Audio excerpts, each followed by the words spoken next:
Foire, réalisé par Andrew Nichols et sorti en 2005, qui parle du trafic d'armes et de l'enfer de la guerre. Andrew Nichols, qui est aussi le réalisateur de The Truman Show avec Jim Carrey, super film,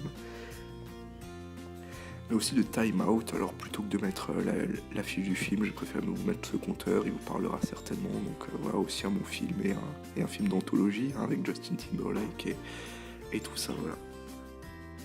Nicolas Cage, qui est l'acteur principal de Lord of War et qui occupe près de 90% du temps, on va parler un peu de lui et de sa filmo.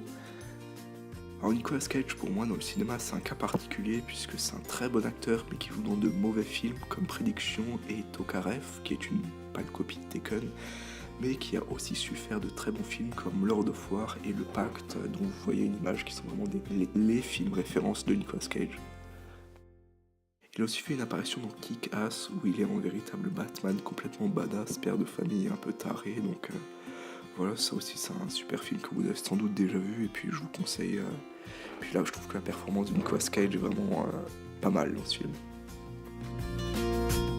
Un autre acteur de Lord of War, c'est Ian Holmes, et oui, vous avez peut-être reconnu sa petite frimousse, c'est Bilbo dans la trilogie du Seigneur des Anneaux. Alors c'est plus à présenter, et puis c'est un bon acteur, mais je trouve qu'il a un rôle trop secondaire dans le film, que pour un acteur de sa classe, on le voit pas du tout assez.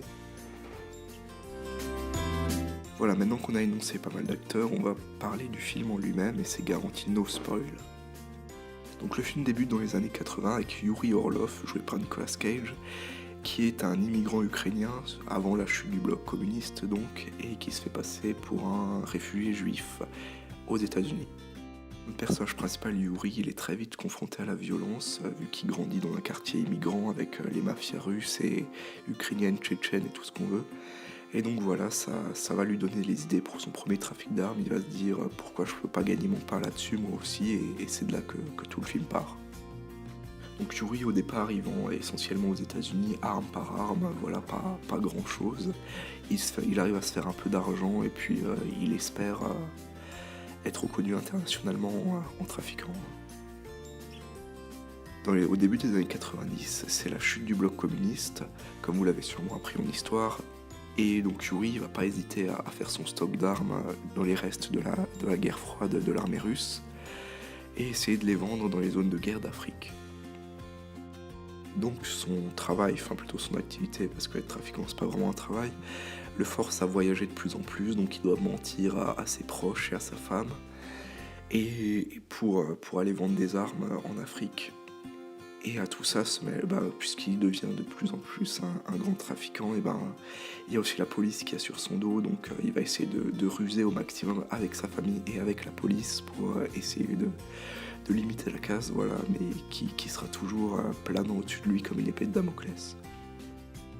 Il y a aussi le point de vue moral du trafic d'armes qui entre en jeu. Est-ce que c'est moral de vendre des armes à des gens qui vont faire des génocides sur les populations locales? Et donc voilà, il arrive à jongler avec tout ça et c'est ça qui fait la force du personnage. Les points positifs, c'est d'abord une très belle réalisation, voilà, super film, on est à fond dedans pendant les 2 heures, aucun problème de durée.